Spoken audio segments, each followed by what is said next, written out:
নমস্কার, welcome to বেডজেট screen. আমি অন্বেষ চলে এসেছি নতুন একটা ভিডিও নিয়ে। হ্যাঁ, অনেকদিন পর আপনাদের সাথে একটা ভিডিও নিয়ে দেখা হচ্ছে।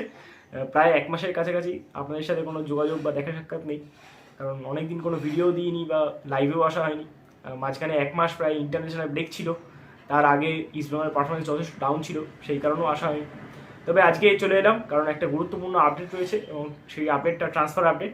হ্যাঁ, যারা আমাদের ইনস্টাগ্রাম বা টুইটার বা ফেসবুক পেজ ফলো করেন তারা অবশ্যই এতক্ষণে জেনে গেছেন, কারণ ওখানে অলরেডি আমরা জানিয়ে দিয়েছি দুটো ট্রান্সফার আপডেট রয়েছে এবং সেই ট্রান্সফার আপডেট সংক্রান্ত কথা বলার জন্যই আজকে এই ভিডিওটা করা। তবে ভিডিওটা বেশি বড় করবো না, ভিডিও শুরু করার আগে প্রতিদিন যেরকম বলি নিয়মিত সেটাই বলবো। হ্যাঁ, আপনারা স্কিপ করে গেলে স্কিপ করে যেতে পারেন, তবে যারা যারা এখনও চ্যানেলটা সাবস্ক্রাইব করেননি প্লিজ চ্যানেলটা সাবস্ক্রাইব করে নিন, আর পাশে বেল আইকনটা অবশ্যই প্রেস করে দেবেন যাতে ট্রান্সফার আপডেট সংক্রান্ত একটা ভিডিও যেন মিস না যায়। কারণ সামনেই আমাদের এএফসি খেলতে হবে, সব টিমই নিজেদের ঘর গোছাতে ব্যস্ত, বিশেষ করে ইস্ট বেঙ্গলও তার ব্যতিক্রম নয়, কারণ এএফসি কাপের জন্য কিন্তু আমাদের টিমটাকে অত্যন্ত স্ট্রং করতে হবে। সেই জন্যই কিন্তু ম্যানেজমেন্ট এখন থেকেই লেগে পড়েছে। যদিও অফিসিয়ালি ট্রান্সফার উইন্ডো এখন ওপেন হয়নি, কিন্তু সব ক্লাবই মোটামুটি প্লেয়ারদের সঙ্গে যোগাযোগ করতে শুরু করেছে, যারা আগামী মৌসুমে ফ্রি প্লেয়ার হতে যাচ্ছে বা যাদের তারা নিতে চায় তাদের সাথেও কথাবার্তা শুরু করে দিয়েছে, তাদের এজেন্টের সাথে কারোর সাথে প্রি কন্ট্রাক্ট করা শুরু হয়ে গেছে।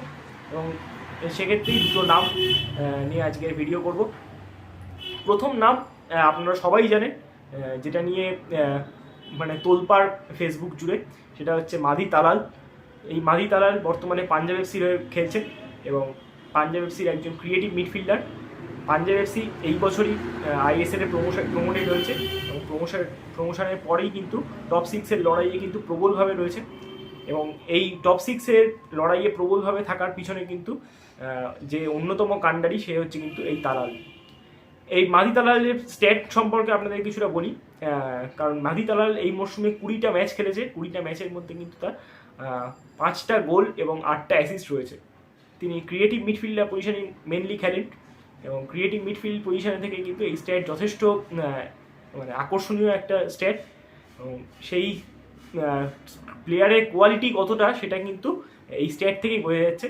এছাড়াও আপনারা যদি রেটিং দেখেন, আমি ফুটমোব রেটিংয়ের কথা বলছি, তার কিন্তু অ্যাভারেজ ফুটমোব রেটিং হচ্ছে 7.5। মানে প্রত্যেকটা ম্যাচের অ্যাভারেজ পারফরমেন্স কতটা হাই লেভেলের হলে তবে এই রকম রেটিং পাওয়া যায়। তবে পাঞ্জাব এফসি কিন্তু এখনও আমাদের সাথে একটা খেলা বাকি, সেই মরশুম সেই ম্যাচেও কিন্তু মাধি তালাল আমাদের এগেনস্টে নামবে। এছাড়াও কিন্তু মাধি তালাল খবর কিন্তু বেশ কিছুদিন আগে থেকেই মার্কেটে ঘুরছিল এবং গতকাল রাত্রে মার্কাস স্যার নিজেই কনফার্ম করেছেন যে মাধি তালাল আগামী 2 বছরের জন্য কিন্তু ইস্ট বেঙ্গলের হয়ে সই করেছে। সইটা যদিও অনেকদিন আগেই হয়ে গেছিলো, তবে বেশ কিছু ফর্মালিটিস বাকি ছিল, কারণ বর্তমানে তিনি পাঞ্জাব এফসি কন্ট্রাক্টেড প্লেয়ার। কিছু ফর্মালিটিস থেকে যায়, পেপার ওয়ার্কস, সেই সব কিছু কমপ্লিশন থাকে, মেডিকেল থাকে। মেডিকেলও কিছুদিন আগেই কমপ্লিট হয়ে গেছিলো। মোটামুটি পুরো প্রসেসটাই এখন ডান বলা যায় এবং ডিল ডান মাধি তালালের মতো একজন প্লেয়ারের করার ক্ষেত্রে কিন্তু একটা ইস্ট বেঙ্গল ম্যানেজমেন্টের মানে অত্যন্ত একটা কার্যকরী মুভ এবং একটি স্টেটমেন্ট সাইনিং। কেন বলছি স্টেটমেন্ট সাইনিং? কারণ এই রকম একজন প্লেয়ারকে যদি সাইন করানো যায়, যার পিছনে প্রায় আইএসএলে বড় বড় নাম করা ক্লাব ছিল, প্রায় 7-8টা ক্লাব তো ছিলই, আইএসএল এর ক্লাবগুলো তাদেরকে অফারও করেছিল। সবার প্রথম অফার করেছিল কিন্তু চেন্নাইন এফসি। তা সত্ত্বেও কিন্তু আমরা এই যে ডিলটা ক্র্যাক করতে পেরেছি সেটা কিন্তু অত্যন্ত একটা ভালো মুভ। তবে এই ট্রান্সফার ব্যাটেল জেতার সাথে সাথে কিন্তু এটাকে স্টেটমেন্ট সাইনিং কেন বলছি, কারণ বাকি প্লেয়ারদের কাছে যখন ইস্ট বেঙ্গল অ্যাপ্রোচ করবে, তারা যখন দেখবে মাধি তালালের মতো একজন প্লেয়ার এই টিমে সাইন করেছে, তারাও কিন্তু ইন্টারেস্ট দেখাবে এই টিমে আসতে। এইগুলোকেই বলে স্টেটমেন্ট সাইনিং। যার নামে অন্যান্য প্লেয়ার আরও আসতে চাইবে সেগুলোই হচ্ছে স্টেটমেন্ট সাইনিং, যার মধ্যে মাধি তালাল কিন্তু একটা অন্যতম বড় নাম। এছাড়াও বর্তমানে কিন্তু আমাদের টিমের যদি দুর্বল পজিশন দেখেন, কারণ বড় হেডেরা বেরিয়ে যাওয়ার পর থেকে কিন্তু আমাদের ক্রিয়েটিভ পজিশনটা অনেকটা উইক হয়ে গেছিলো। আপনারা সেটা অনেকেই ফিল করেছেন, ফেসবুক পেজে নিয়মিত আমাদের কমেন্টও করতেন, অনেকেই আমাকে পার্সোনালিও বলেছে। এছাড়াও তার বদলে যাকে প্লেয়ার না আনা হলো, ভিক্টর ভাস্কেস, অত্যন্ত হাই প্রোফাইল একজন প্লেয়ার এবং তার পেডিগ্রি নিয়ে তো কোনো ক্লাস নিয়ে তো কোনো কথাই হবে না। তবে তিনি বয়সের ভারটা অনেকটাই বেশি, যার জন্য কিন্তু তিনি যখন এলেন তখন কিন্তু আমাদের সাউল ক্রেসপো এবং পার্দো দুজন সিডিএম প্লেয়ার কিন্তু চোটের কারণে দীর্ঘ 1 মাস মাঠের বাইরে চলে গেলেন। ফলে তাকে অনেকটা ডিপ থেকে অপারেট করতে শুরু করতে হলো, যার জন্য কিন্তু তার কাছ থেকে যে এক্সপেক্টেড খেলাটা সেটাও কিন্তু পাওয়া যাচ্ছিল না। লাস্ট ম্যাচ কেরালা ব্লাস্টার্সের এগেনস্টে ম্যাচে কিন্তু সাউল ক্রেসপোর সাথে প্রথমবার ভিক্টর ভাস্কেস একসাথে নামলেন এবং সেই ম্যাচে কিন্তু কিছুটা বেটার পারফরমেন্স পাওয়া গেল ভিক্টর ভাস্কেসের থেকে। তবে আগামী মরশুমের ক্ষেত্রে এবং এএফসি কাপকে টার্গেট করে যেহেতু আমাদের টিম এখন থেকে তৈরি করা শুরু হয়ে গেছে, তাই একজন ইয়ং প্লেয়ারের দরকার, ক্রিয়েটিভ মিডফিল্ডার, তাই মাদিতালের মতো প্লেয়ারকে নেওয়া হলো। ভিক্টর ভাস্কেস যে পেডিগ্রি প্লেয়ার, তার কাছ থেকে কিন্তু আরও বেশি আমাদের প্রত্যাশা আছে। দেখা যাক সামনের দুটো ম্যাচ তিনি কীরকম পারফরমেন্স করেন। এছাড়াও আরেকটা সাইনিং নিয়ে কথা বলবো, সেটা হচ্ছে ইন্ডিয়ান প্লেয়ারের একজন সাইনিং। তবে এই সাইনিংটার অত্যন্ত অ্যাডভান্স স্টেজে কথা চলছে। সেই নামটা হচ্ছে হার্দিক ভাট। তার সাথে খুব অ্যাডভান্স স্টেজে কথা চলছে এবং সব কিছু ঠিকঠাক থাকলে তিনি খুব শীঘ্রই ইস্টবেঙ্গলের ইস্টবেঙ্গলের দলে সই করবেন। বর্তমানে হার্দিক ভাটের নাম কিন্তু আপনারা অনেকেই পরিচিত, আবার অনেকেই অপরিচিত, কারণ হার্দিক ভাট বর্তমানে কিন্তু আই লিগ ক্লাবে গেছে। অনেকেই আই লিগ ফলো করেন, আবার অনেকেই করেন না, তাই হার্দিক ভাট নামটা অনেকের কাছে অপরিচিত। রাজস্থান ইউনাইটেড হয়ে বর্তমানে কিন্তু হার্দিক ভাট রয়েছে। তার আগের মরশুমে কিন্তু যদিও মুম্বাই সিটি এফসিতে কিন্তু তিনি লোনে ছিলেন, তারপরে লোন পিরিয়ড এন্ড হওয়ার পর কিন্তু আবার রাজস্থানে তিনি ব্যাক করেছেন। এই মরশুমে যদি তার পারফরমেন্স নিয়ে একটু বলি, এই মরশুমে কিন্তু তিনি 14টা ম্যাচ খেলেছেন, যার মধ্যে কিন্তু 12টা স্টার্টিং 11 থেকে এবং 2টো বেঞ্চ থেকে তিনি আসেন। এই 14টা ম্যাচের মধ্যে কিন্তু তার 2টো অ্যাসিস্ট রয়েছে। তিনি সব থেকে বড় যেটা তার অ্যাডভান্টেজ, সেটা হচ্ছে মাল্টিপল পজিশনে খেলতে পারেন। এই মাল্টিপল পজিশনে খেলা প্লেয়ার কিন্তু আমাদের কোচ কুয়াদ্রাদের খুব পছন্দের, কারণ তিনি right back, left back, centre back এবং সেন্ট্রাল মিডফিল্ড পজিশনে খেলতে পারেন। মেনলি তিনি কিন্তু রাইট ব্যাক এবং লেফট ব্যাক পজিশনেই খেলেন।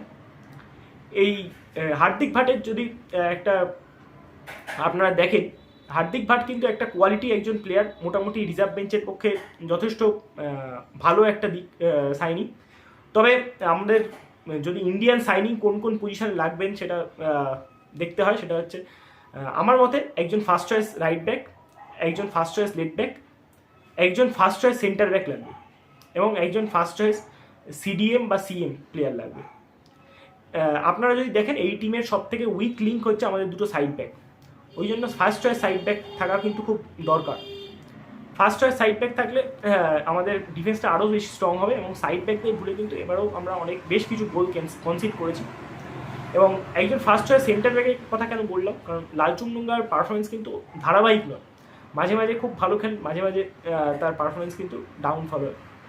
তাই টিমের মধ্যে যদি ফার্স্ট চয়েস একজন সেন্টার ব্যাক ইন্ডিয়ান পাওয়া যায়, তাহলে কিন্তু নিজেদের মধ্যে কম্পিটিশান থাকবে এবং এই হেলদি কম্পিটিশানের জন্য কিন্তু দুজনের পারফরমেন্সই ভালো হবে। সবাই চাইবে ফার্স্ট 11 স্টার্ট করতে এবং দলে নিয়মিত সুযোগ পাওয়ার জন্য নিজেদের পারফরমেন্স তারা কিন্তু আপডেট করবে। তাই ফার্স্ট চয়েস একজন সেন্টার ব্যাক তো লাগবেই। আপনারা দেখেছেন গত ম্যাচে কিন্তু আমাদের লালচুংডুঙ্গা অ্যাভেলেবেল ছিলেন না, কারণ তার ইঞ্জুরির জন্য। ইঞ্জুরি বা কার সমস্যা থাকতেই পারে একটা বড় লিগে, সেক্ষেত্রে কিন্তু আমরা গুরসিমরাত গিলকে কিন্তু নামাতে পারিনি। সেক্ষেত্রে কিন্তু আমাদের মাল্টিপল পজিশনে যেহেতু খাবড়া খেলতে পারে, তাই হরমনজীত সিং খাবড়াকেই সেকেন্ড হাফে নামাতে হয়েছিল। গুরসিমরাত গিলের গুণগত মান সেরকম নয় যে তাকে নামিয়ে খুব একটা ভরসাযোগ্য বলে কোচ মনে করছেন না, তাই তাকে নামাচ্ছেন না। সেক্ষেত্রে কিন্তু একজন যদি সেন্টার ব্যাক ফার্স্ট চয়েস পাওয়া যায় তাহলেও কিন্তু খুব ভালো হয়।